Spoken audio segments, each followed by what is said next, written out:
Well, hi there.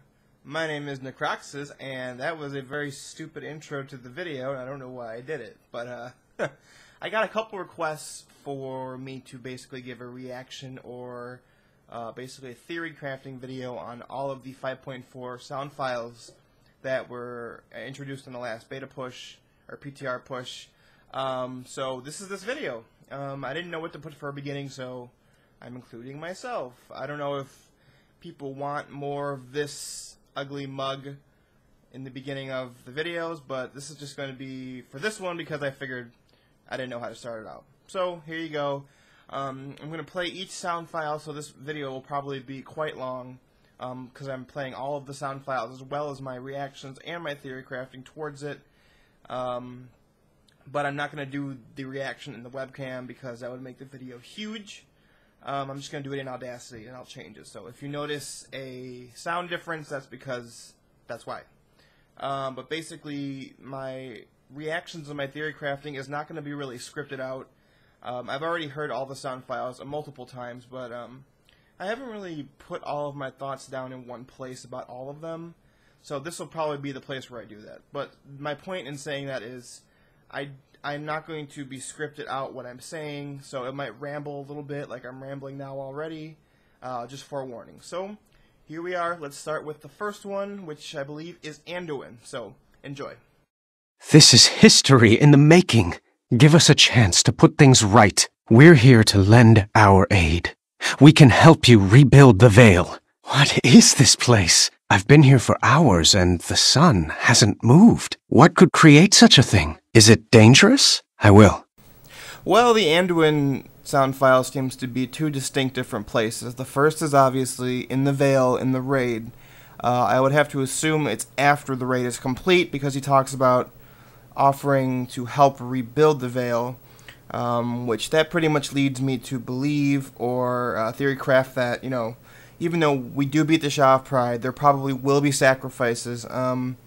We don't know about the Golden Lotus yet. I would wager they're probably going to die because this whole patch is about, you know, the consequences of what Garrosh has been doing. But it seems like this is the redemption moment for the Alliance and the Horde to be like, here, let's make up for what we did. It's also entirely possible he's talking directly to Terran Zoo. But there is no Terran Zoo voice file in the game, so I can't claim that. He's not added yet. I'm crossing my fingers hoping he's a part of 5.4 because I really like him. Next, the second part about the sun hasn't moved and where he is. I have a strong feeling this is where Anduin follows Rathian to the Timeless Isle. For those of you who don't know what that is, the Timeless Isle, I've been researching stuff overnight, and we can confirm that the Timeless Isle is related to the 5.4 Legendary. It is an island off the coast of Jade Forest that they're adding into the game. I'm not sure if what I'm about to say is 100% correct, but from what I've read, I think it is. The Timeless Isle seems to be an area where you fight against progressively harder enemies. From what I understand, it is the thing that they promised however long ago about like honing your skills in a solo area. So basically, it's you're training yourself. I don't remember the words they exactly used, but that's what I believe this is. And it looks like Anduin's following Rathian again because there are Rathian files in the game, even if there aren't Rathian sound files yet that point to him going there. So that's Anduin. Not really much more I could say about that. We adventure together again, except this time, I am afraid the circumstances are much more dire. Oh, what has become of the Vale? The land is scarred. The ever-blooming trees and plants wither and die as the water from the pools drains away. Come, let us see what other horrors Garrosh has unleashed upon our land. Once, the Titans used these life-giving waters to create and shape all life in Pandaria. It is these waters that kept the Vale in bloom. Their runoff into the Valley of the Four Winds created the most fertile farmland in the world. And now, the malignance of the old god has manifested itself within the waters. Such a foul, foul thing. Destroy it. before it seeps deep into the soil and corrupts all of Pandaria. Oh, you have done it. The waters are pure once more. Can you feel their life-giving energies flow through you? It will take much time for the veil to heal, but you have given us hope. Can it be? Oh no, no, no, no! The Golden Lotus? But they pledged their lives to defend this place. Oh yes, Rook Stonetoe, you remember me. What has happened to you? I see. This Shaw energy has trapped their spirits here to endlessly relive their failure. It feeds on their despair. This is a fate far worse than death. Please, heroes, set their souls free. Be at peace, dear friends. May your souls become one with the land you gave your life to protect. Astounding. Another chamber that looks to originate from these titans. It must have been hidden away long before recorded history, and with good reason. In the chamber ahead, under our peaceful land, slept the heart of an old god. Oh my, what is this? Hello, I am Lord Walker Cho. Further corruption? Oh no, we are here to stop the corruption and save Pandaria. Yes, please let us pass. Terranzu! No, don't speak, friend. I will take you to the healers. I will find help. Try to hold off the shore for as long as you can. Heroes, you're alive. I brought help. Ah, of course. My old friend from the Jade Forest. Wait. Let me make sure I get the story right. Pandaren will tell this tale for generations. An outsider from beyond the mists. Must we use the word conquer? Mantid and Mogu alike were brought low by the hero's fury. When war came to Pandaria shores, our hero was ready. Even the mighty Thunder King fell before our champion's might. Knowledge uncovered for the benefit of the world. Let us stop for a moment. What kind of hero are we talking about? My friend, please think carefully about the legacy you will leave behind. How will the story end? A Pandaren legend is born. Sing praises to our new hero. A legend is born. Okay, so my first reaction is to laugh because I actually had forgotten Lord Walker Cho and what he says, and he basically confirms a lot of the things I was just talking about in Anduin. The second thing I have to immediately say is, yes, Terranzu is in the raid. Awesome.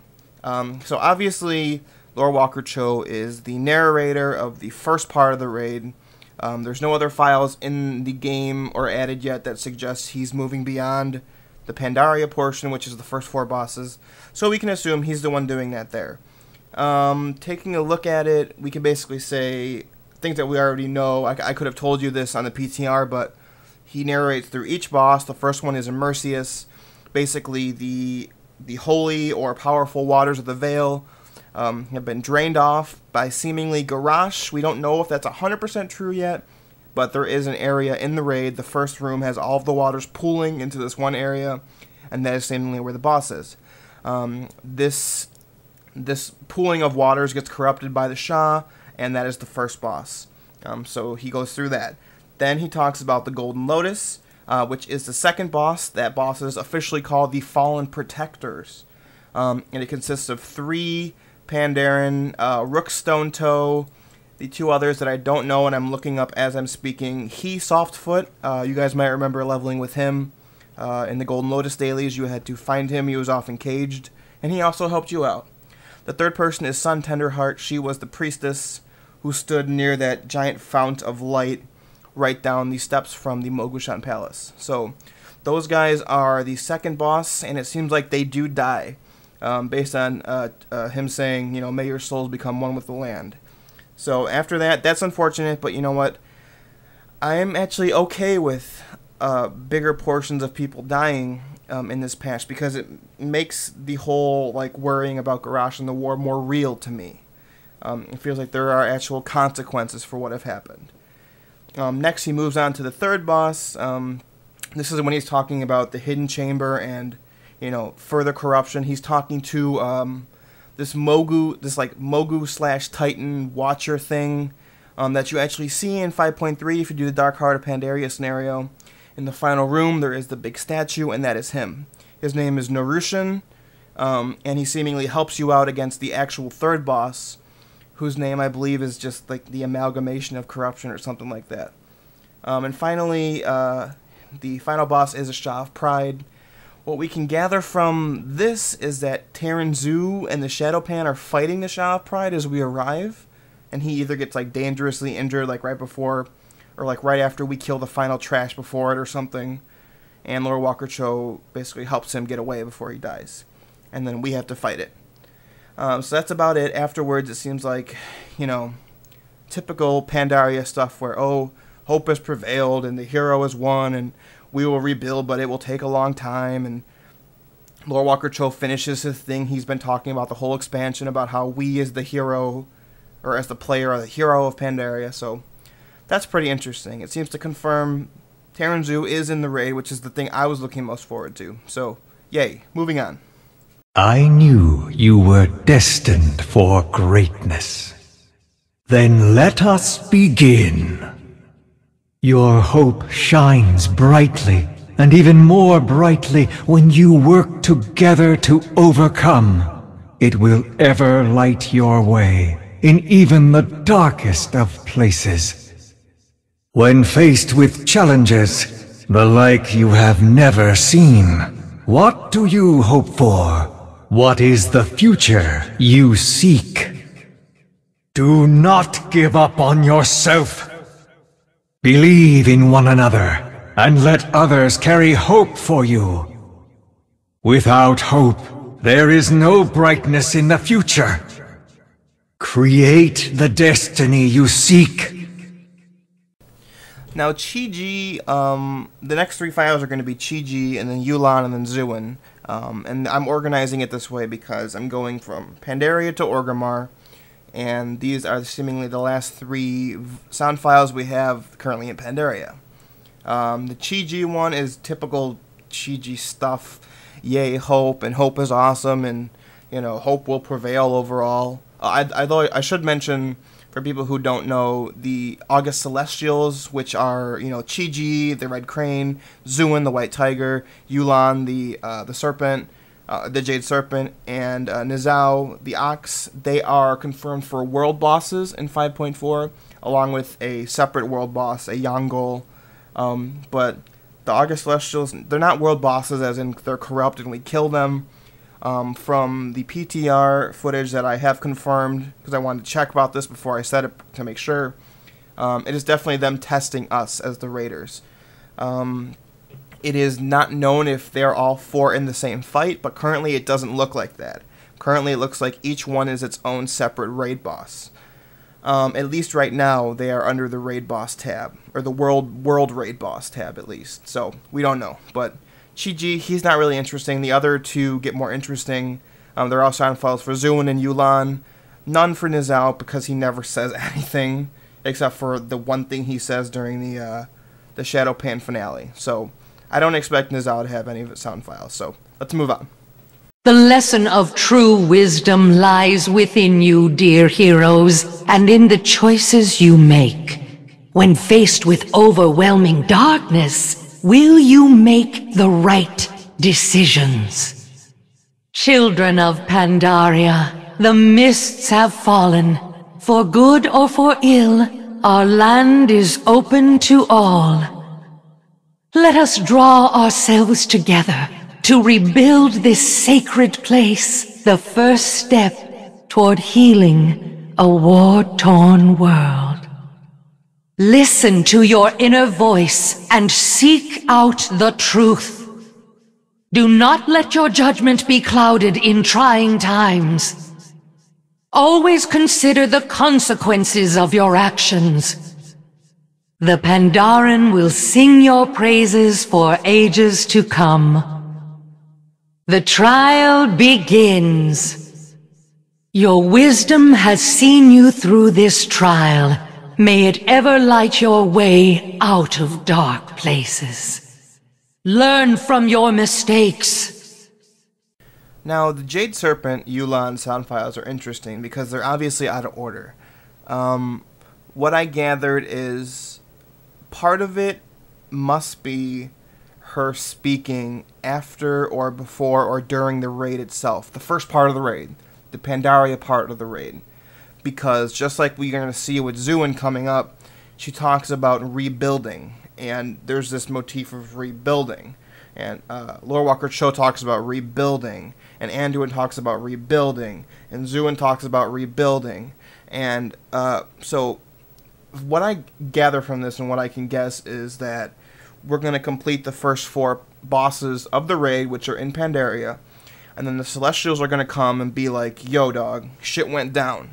But the mists have fallen, and there's nothing we could do about it. The mists falling have been good for us and have been obviously bad for us. So let's embrace everybody and help rebuild this place. Because Anduin's on board, Lorewalker Cho's on board, there's no question Terran Zoo's on board, and whatever's left of the Golden Lotus is on board. The Alliance and the Horde or the Rebellion are going to be on board. Zuin, you know, the rest of the Celestials are obviously on board, so let's fix this shit. The other part is obviously her saying things during her fight. It's very clear that there's going to be parts where, you know, she either buffs the raid versus something else she's doing so we could survive, or, you know, yada yada yada, because the fights are just against the Celestial themselves. It's not like protecting them from something or having them attack while we defend them. It's just us versus them. So the rest of her sound files are just her saying things during the fight, which there's not much to theorycraft about. So let's move on to the final August Celestial Zuin. Strength is far more than simple physical prowess. When you are truly tested, will you be able to tell the difference between strength and power? Hero, you are an inspiration. It is decided. The Veil of Eternal Blossoms shall remain open. The transgressions of the Outsiders have been great, but I see in them the capability to right what has been wronged. Believe in your strength. You have the power to change your destiny. Do not mistake the power that darkness offers for true strength. Ha ha! The trial commences. You are strong, stronger even than you realize. Carry this thought with you into the darkness ahead. Let it shield you. Return twice as powerful. Now, Zuins are probably the most important, or the ones that stick out the most to me regarding the story. He specifically mentions, about halfway in, that the Veil of the Eternal Blossoms shall remain open. This means that there was another conversation about closing it off. To me, immediately my mind goes to Terran Zoo telling the Celestials, look, the Horde and the Alliance, they fucked up shit bad, and they need to be kicked out of the Veil. And we also see Terran Zoo saying this to the Horde in 5.3. So obviously some conversation happens where somebody suggests that the Veil be closed, but it stays open, as we hear Zuin say, because, you know, the Outsiders have also proved they could help, even though most of the stuff they're helping is cleaning up their own mess that they caused. That's irrelevant to the Celestials, though. It seems kind of funny from my perspective, because how much more can we really do to the Veil? I mean, if you guys seen the 5.4 video, it's almost fucked up beyond repair. I don't know how much more worse, I don't know what a worse fate could befall it. But like Lorewalker Cho said, the waters have been cleansed. So, you know, the Veil will probably recover. But the rest of Zuin's quotes are just, you know, typical boss fight stuff, so it's not that interesting. Basically, each of the Celestials are just trying to teach us their specific thing. You know, Chi-Ji is hope. Yu'lon is, kindness or something. Or don't despair. Zuin is strength. And the Zao is basically just like fortitude, or don't give up, or whatever you want to call it. Fortitude, basically, like I said. So now we're going to move to Orgrimmar, where things get even more depressing. So, on to the next one. In this trial, you will not be allowed to heal your pets. One of the marks of a great leader is the ability to lead many subjects from many backgrounds, united under one banner. Today, you will face many trainers who have honed their skills and proven themselves. Will your pets tell the same story about you? We shall see. Good luck. You have raised your pets well, and beaten some of Pandaria's most seasoned and charismatic trainers. But the trial is not over. Oh no. You shall face off against the true visages of wisdom, strength, fortitude, and hope, the children of the Celestials themselves. Be warned, they have power and abilities, the likes of which have not been seen for generations. Hurrah for our new champions! You have shown your own inner strength, and it is reflected in those you have raised. They are lucky to have such a strong leader. May the lessons of the Celestials light your way in the most trying of times. Long ago, the Jade Serpent instructed me to purify my spirit and become one with the land. My doubts were vanquished. When my journey began, I was reckless in my strength. The white tiger taught me control. My hatred, anger, and violence were vanquished. The red crane saw hope in me and instructed me to look inward. Despite my visage of despair, I found this hope. The despair was vanquished. In the face of great fear, the Black Ox taught me fortitude. Through terror and darkness, it persevered. The fear was vanquished. You have walked the trial of wisdom and learned of the path of the Jade Serpent. May you learn from this lesson, as I did. You have walked the trial of strength and learned of the path of the White Tiger. May you remember this lesson always. You have walked the trial of hope and learned of the path of the Red Crane. May it guide your footsteps through time. You have walked the trial of fortitude and learned of the path of the Black Ox. May it bless your passage. Welcome to a very special trial. The wisdom of a leader is reflected in the greatness of his followers. Let us see if your training has truly inspired those you lead.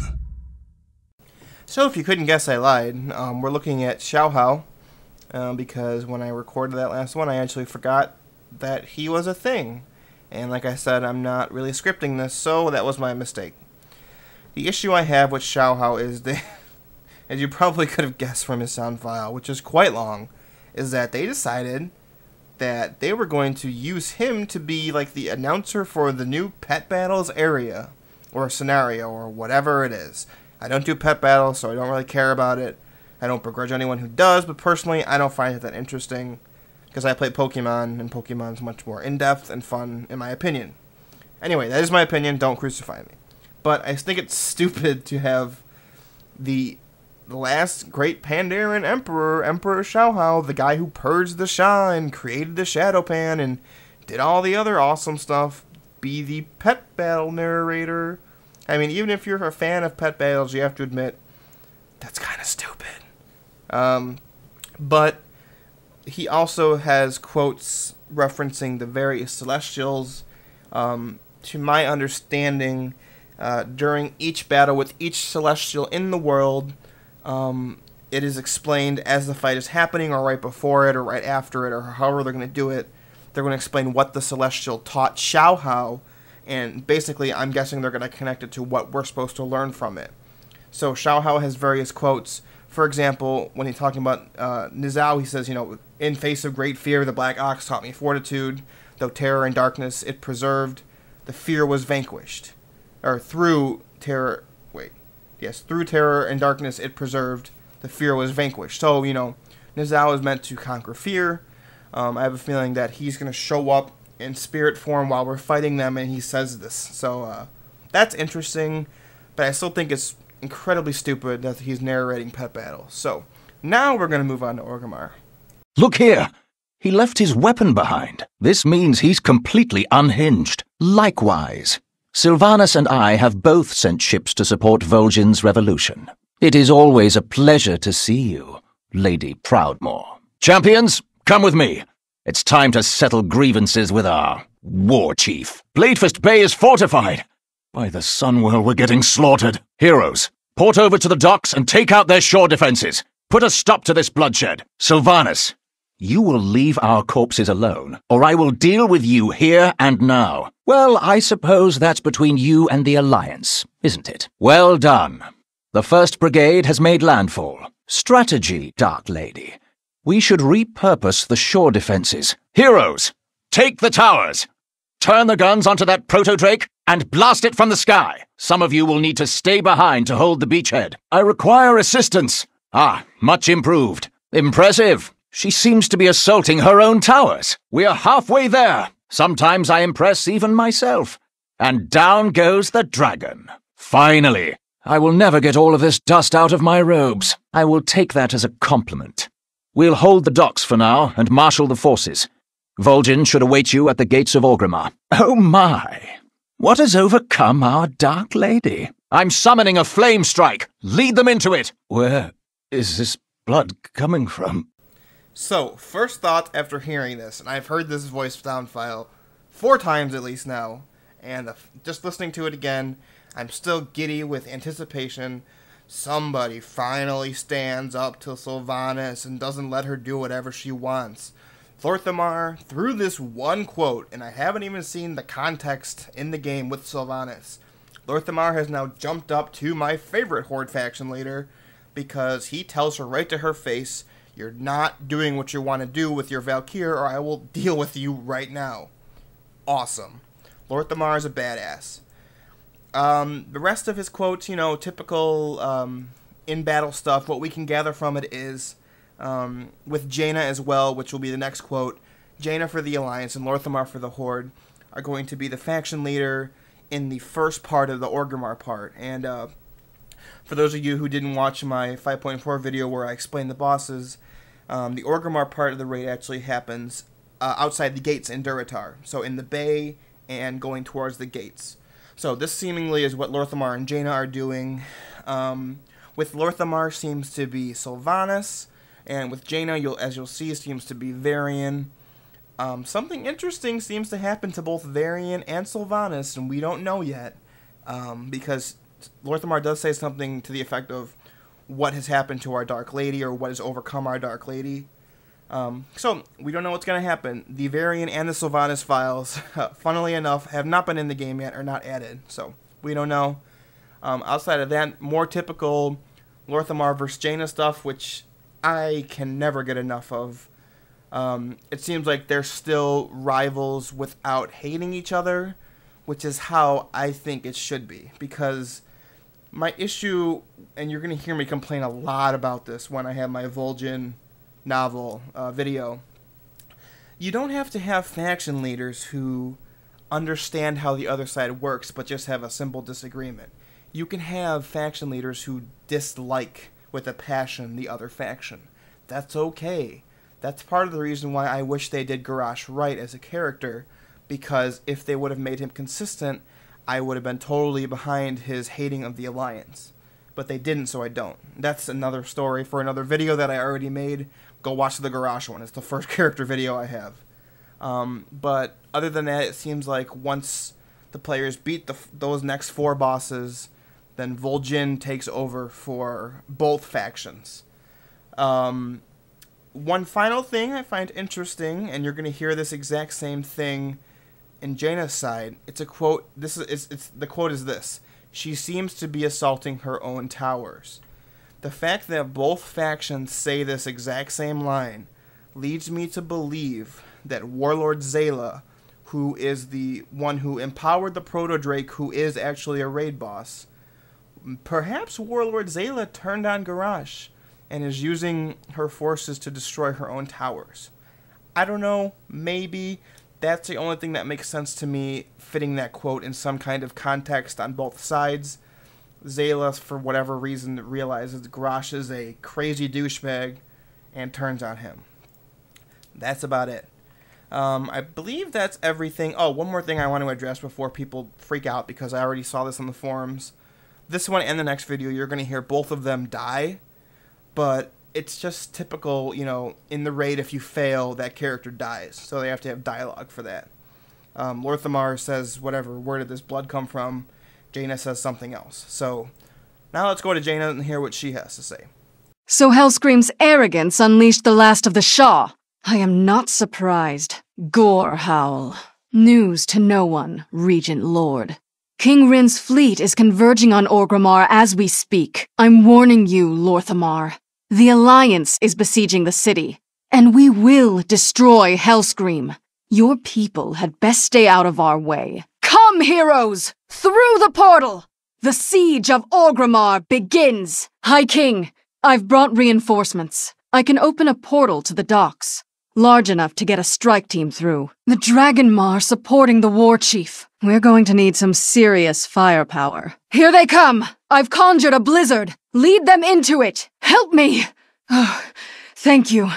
Nice shot! She's turning her siege weapons on her own towers. One down, one to go.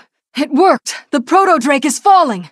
We've done it. We'll hold the docks for the remaining landing parties. Follow the path to the gates of Orgrimmar and make contact with Vol'jin and his revolutionaries. Varian! No! Varian! You're still alive. Good. But there's chaos in the city streets. The Kor'kron are making a push for this compound. They're not giving up. I can't go on.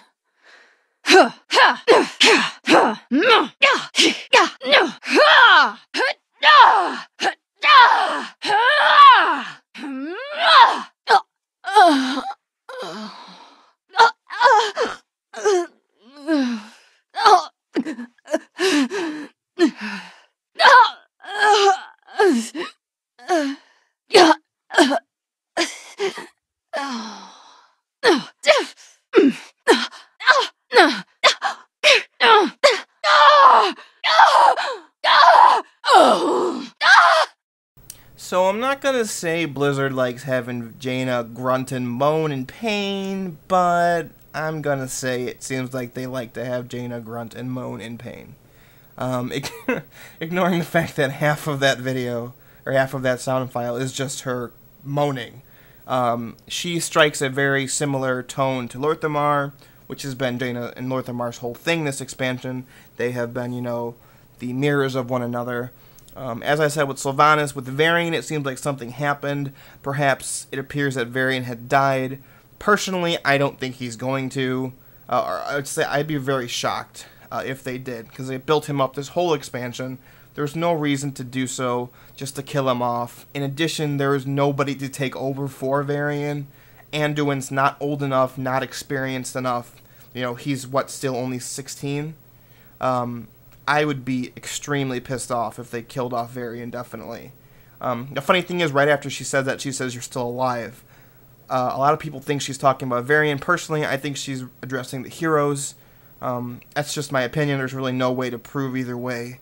Once again, we hear the quote about she's turning her weapons on her own towers. once again, even though she says that the Dragon Maw are with the Kor'kron, the only person I can think of when both Lor'themar and Jaina say, quote, she, is Zayla, because she's the only one in that area at that time who could be turning their weapons on their own towers. Unless they can't even be talking about Sylvanas, because Lor'themar wouldn't be happy about that then. That's about it. It also, I forgot to mention this for Lor'themar, but both Lor'themar and Jaina say something about staying in that area and hunkering down for more reinforcements. So basically that's their excuse not to continue on in the raid. After you kill the 4 bosses, they go back and they reinforce the docks or wherever they're doing. I believe that's about it. One more important note that they both mentioned, Garrosh seemingly has done something to Gorehowl. I do know there is a file in the game showing a corrupted Gorehowl, but both of their sound files seem to indicate he discarded the weapon completely or something. That's what it seemed like to me, but we'll have to wait and see. One more thing, I'm not sure I exactly like both the Horde and the Alliance reporting to Vol'jin. I get it. I get the whole, Vol'jin, he's leading the rebellion and he's the biggest person who wants Garrosh dead or whatever. I think the Alliance have enough reason to report to somebody else, like Tyrande, who doesn't have a voice file in the game yet for this patch, and I will be extremely annoyed if she's not there. Because the Night Elves, out of all of the Alliance characters or factions, the Night Elves have the biggest reason to want Garrosh gone, because they are actually neighbors with Garrosh. So, if I had it my way, the Alliance heroes would be reporting to Tyrande instead of Vol'jin, but whatever. And now we're going to move on to the next, which is a boss character that many people are not happy about. So, let's hear the final words of General Nazgrim. No Alliance hand has ever struck me down. Do you think you are seasoned enough? Don't be foolish, Vol'jin! You have no siege weapons left! You cannot win this battle! You may have defeated my war machine, but the gate still stands. You will not take Orgrimmar today. What? Kor'kron! To the gates! Now! So, it has come to this. Together, we have learned and grown over the years, and now, we find ourselves face to face on the battlefield. Oh, do not think I will go easy on you, nor do I expect any quarter. What we do now, we do for the Horde, both of us. Kor'kron at my side, warriors on the double. Next squad, to the front! Defend the gate! Rally the forces! All Kor'kron, under my command! Kill them, now! I die with honor. Lok'tar Ogar. Garmin, you have finally learned.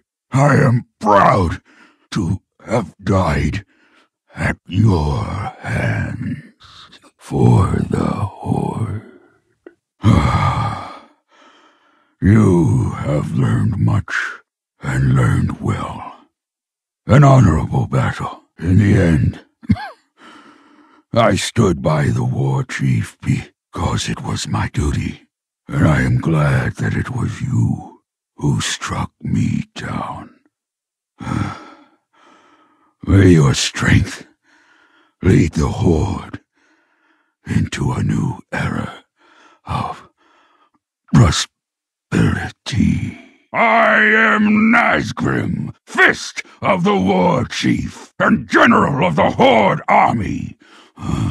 If I must die today, I will die with honor in battle for the Horde! It is an honor to finally face you in combat, Lok'tar Ogar! For honor and for the Horde! Ha!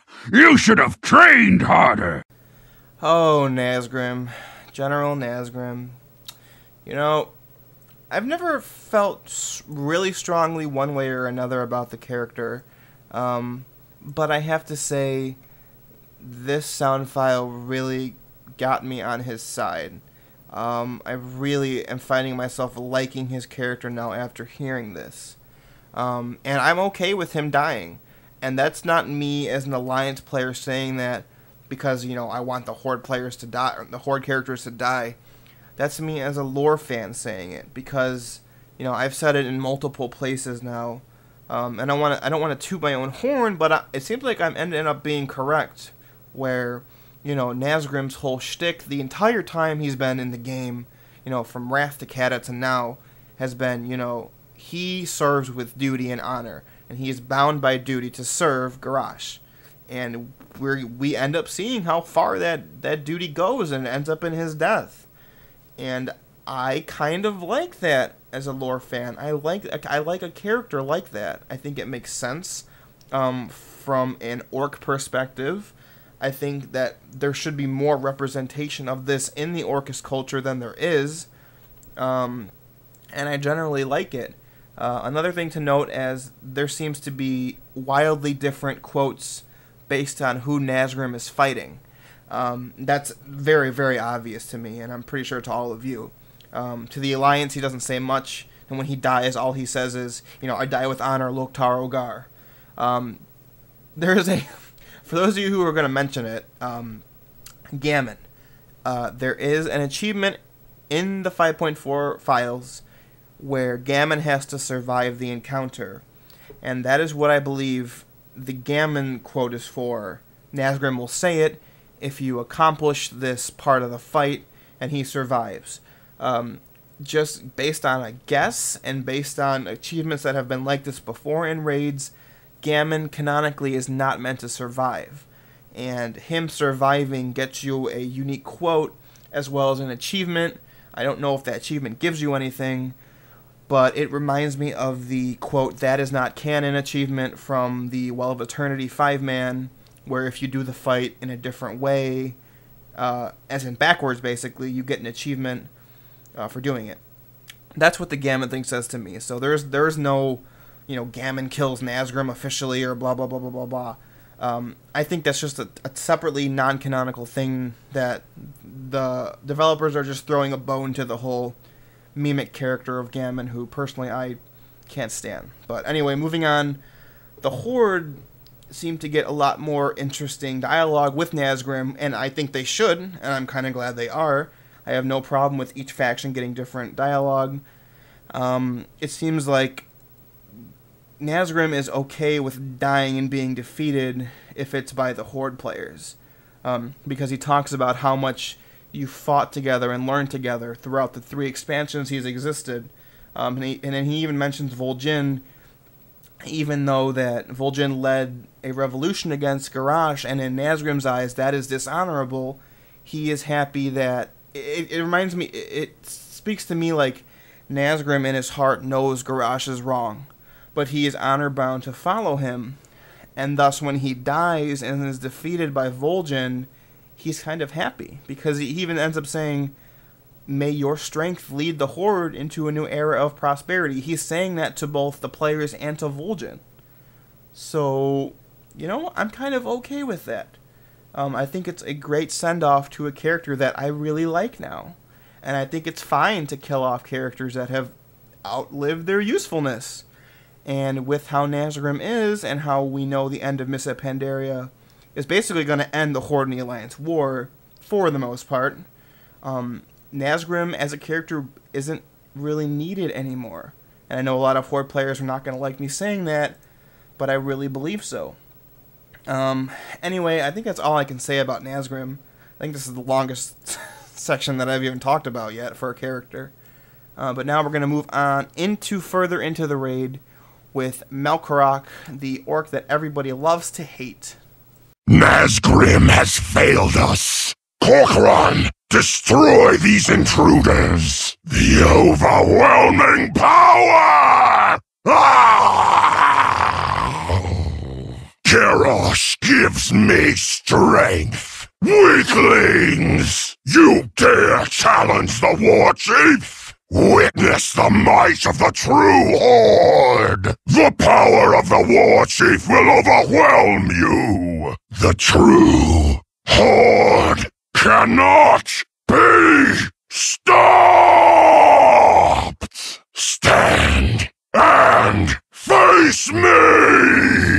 I will never fail the War Chief! To die for the War Chief is an honor!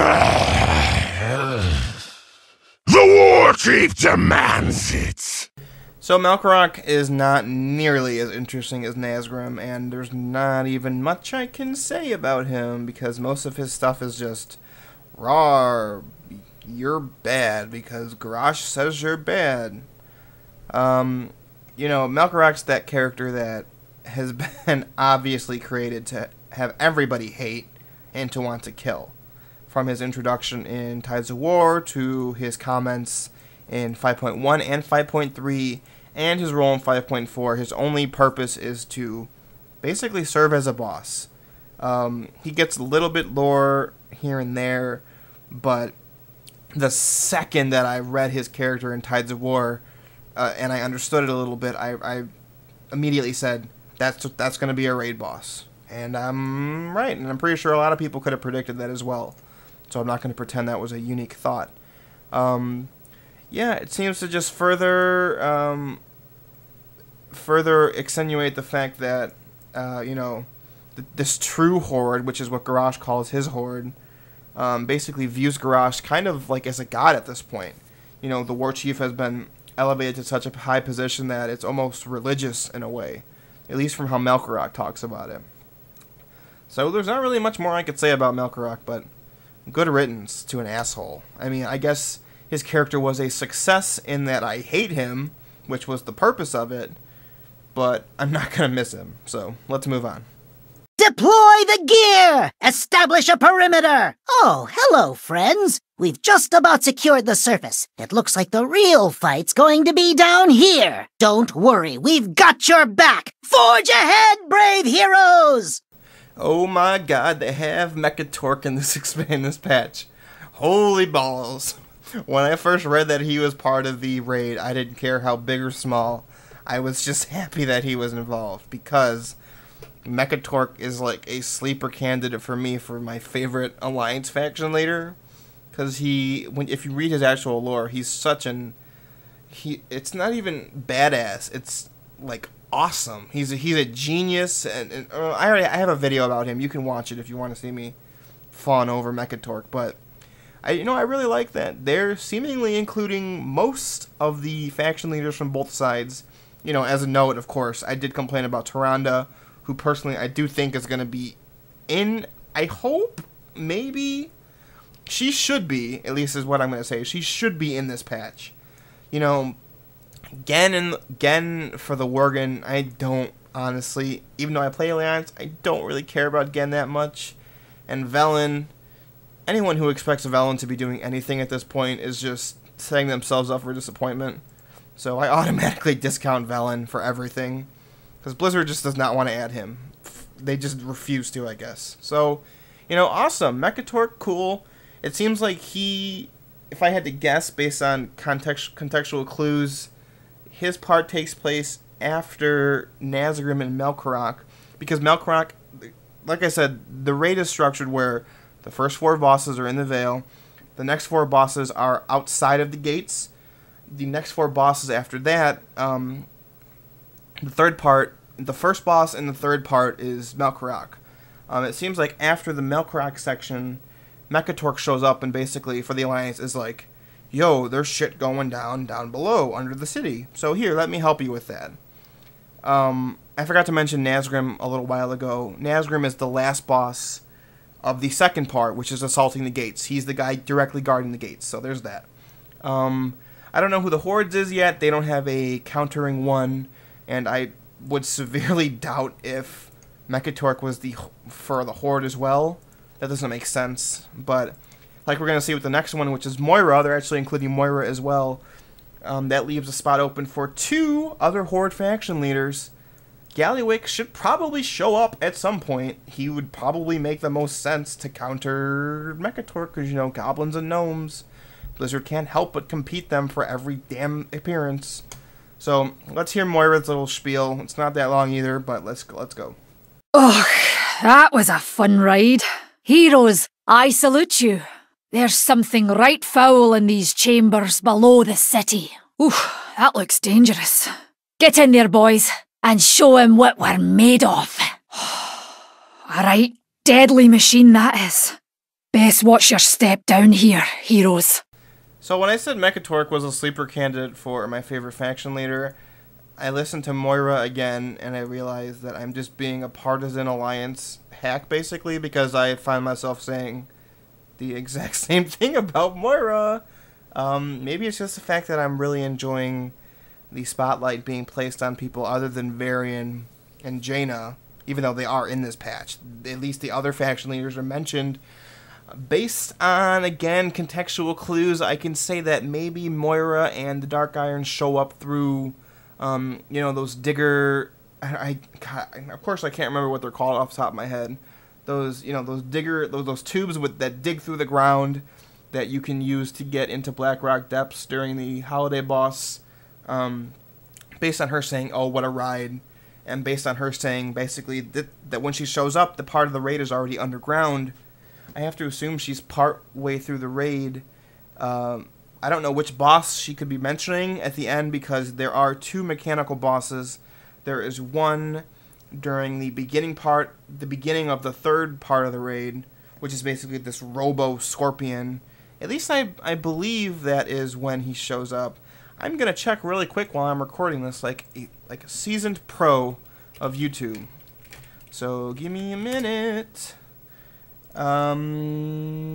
Actually, no. So then it couldn't be, because the Iron Juggernaut, which is what the Robo Scorpion is called, is actually part of the gates, the Siege of the Gates. So it has to be the second mechanical boss, which is piloted by this goblin.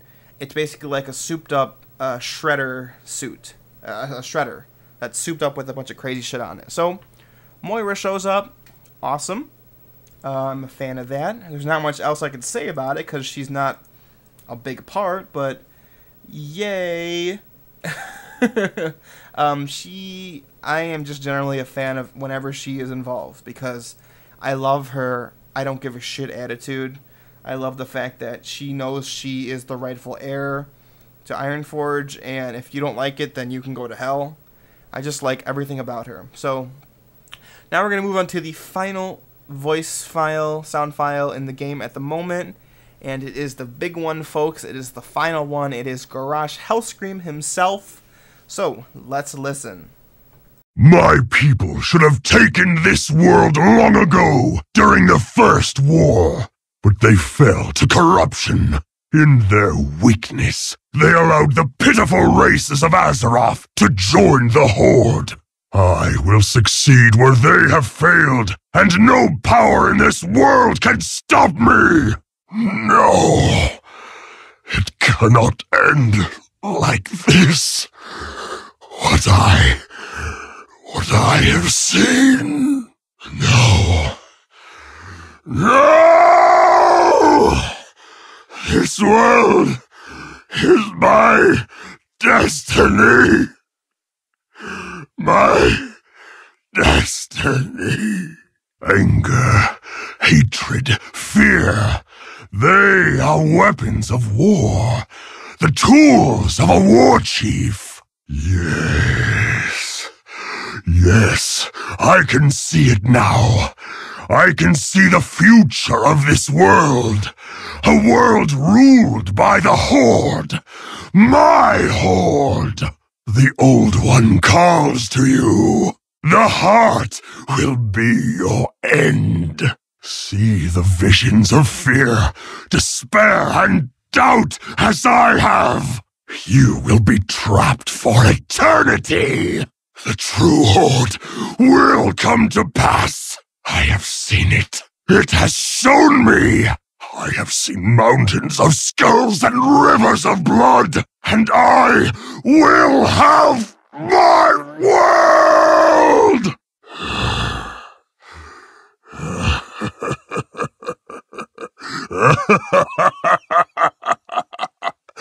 You think you have won?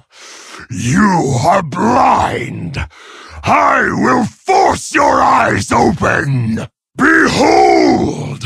My glorious destiny!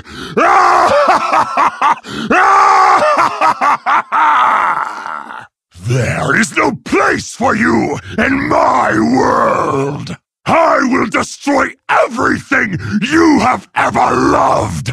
Ha! Do you remember nothing of honor? Of glory on a battlefield?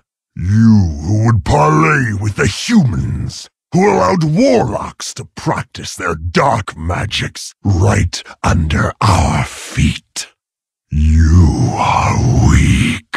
We are the Orcish Horde, the true Horde. We die, bloody and thrashing on the field of battle, like true orcs should. You are an orc no longer, and speak for none but yourself. You betrayed our people to forge your fragile alliances, and I will take great pleasure in tearing them apart. Fool! My dark shaman have twisted and tortured the elements for miles around. They cannot hear you now. Once again, you prove too weak and powerless to do anything. So, you wish to face off against a real orc war chief. So be it. I, Garrosh, son of Grom, will show you what it means to be called Hellscream. Weak. Ha! Pitiful. Now you know your place in my new world. Witness the power of the true Horde's arsenal. We will cleanse this world in steel and fire. Warbringers, bloody your blades. Lor'themar! Farseers, mend our wounds. For the true Horde, blood and thunder. Die with honor! The power flows through me! The power to crush your world and everything on it! All will fall in the name of Hellscream! So, that was a thing. Before we talk about the glaring issue, which most or a good chunk of the sound file took up, which is the person Garrosh is talking to, let's talk about Garrosh and his world. This is basically where Blizzard is confirming that Garrosh is not corrupted. He is basically using the Shah to his own end, or using the Heart of Y'Sraj as a weapon, like Dave Kosak said on his Twitter. I've talked about it on But Wait, There's Lore. I've talked about it on my video where I explain the bosses, I believe. But basically, if you haven't heard, Dave Kosak, the lead quest designer for World of Warcraft, has confirmed that Garrosh is not corrupted. He is using the Shah in the Heart of Y'Sraj as a weapon, as one might a sword or a warhammer. That's how he's using it. And you know what? From these quotes, Blizzard has kept their promise. He willingly takes in the energies of Y'Sraj, but it's of his own volition. That doesn't constitute corrupted, because I know the technical... There's a whole issue of people are fighting about corrupted versus non-corrupted, and yada yada yada. The way I see it, it depends on if you willingly took the foreign entities into yourself, or if you were slowly convinced over time by somebody else. Garrosh is definitely the former. He willingly takes in the Heart of Y'Sraj's energies to use as another weapon to use against the raid. That's different than Deathwing, who went bonkers because of the old gods. Basically, Deathwing went crazy, not of his own volition. I believe that's a huge and a key difference that we need to note about Deathwing versus Garrosh, and even, versus Illidan, and even, Arthas and stuff like that. All of those characters have been corrupted or driven crazy It's true that Garrosh is edging more towards crazy pants as the fight goes along, because he progressively begins screaming about his world, but he takes the energies into himself. There's not much more I can say about that, so let's move on to Thrall. There is a big monologue where Garrosh is talking to somebody who he doesn't consider an orc anymore, someone who he considers not honorable towards the orcs, because Garrosh has basically reverted to old horde mentality about only the orcs are awesome and yay for the orcs. He's talking about this person as a leader having failed the horde, and the only person he could be talking about is Thrall. So there's actually a lot to say about this. I don't know how much I'm going to actually talk about without making this video last so long. So there's this huge monologue between, like I said, Thrall and Varian. There is no Thrall files in the game yet, so we can't compare. But it seems as if we either rescue Thrall before we get to Garrosh, or he shows up before we get to Garrosh, and before we actually fight Garrosh, Thrall either walks to the throne room, which is now beneath the ground, under Orgrimmar, because as we saw in my one video that I released, Garrosh is no longer in Grimmage Hold. He has built a big complex under Orgrimmar, and seemingly Thrall goes and talks to him and tries to convince him, and from what it seems like, there is a fight. Perhaps Thrall declares a Mak'gora against Garrosh, which is basically a duel of honor for leadership. And it seems like Garrosh accepts, but the key thing he notes Garrosh is that his Dark Shaman have twisted and tortured the elements for miles around the area, and that Thrall is basically neutered as a shaman. He won't be able to use the elements. There is a final quote where Garrosh says, "Weak, pitiful, now you know your place in my world." And he says this after all of the Thrall quotes. I have to wonder, and this would really make me happy, is Thrall going to die? Are we going to lose Goel? Personally, I don't think that's going to happen. If I had to guess, Thrall's just going to get his ass whooped, and then we go in and save him, because I cannot see Metzen letting Thrall die. That's just my personal opinion, even though I think he should. Even though I think the Horde's time with Thrall is over, and they need to move on from Thrall and focus on, Vol'jin and Lor'themar and, Bane, because there is no Bane sound file yet. Bane needs to be a bigger part, and that's a big issue I have with this so far. I want to hear the Bane sound files to see what Bane is doing, but it seems like even when Garrosh dies, and it seems like he is dying, from what we have seen, his death quote is a death quote. It is not him just getting defeated. So we're not trying to cleanse Garrosh. We're not trying to redeem Garrosh. We're not just dethroning Garrosh. It seems like we're killing Garrosh, unless Blizzard throws us for a loop and has some cinematic after the final fight, which they probably will, because this is the last raid. But it seems like Garrosh is dying. And you know what? I'm cool with that. I was cool with that. I was cool with him being redeemed, even though I like that less. Yeah, there's not a lot I'll say about Garrosh. He willingly takes in the energies to himself. He willingly corrupts himself. He's trying to bring this diluted version of what he believes is the world to fruition, and trying to make it a real thing. He even says he uses the Shah's tools. Without the Thrall quotes, I don't think we can examine Garrosh more than that. So that's Garrosh, and actually that's the last sound file. So I believe I covered everything I wanted to talk about. I don't have any notes. I'm just going off the top of my head, like I said. I think that's about it. So there you go, everybody. This is the reaction and the theory crafting for the 5.4 sound files that I had requested from a few people. If you actually listen this long, because this video is going to be so long, then I thank you. If you didn't, then you wouldn't even be hearing this. But let me know what you think about everything we heard.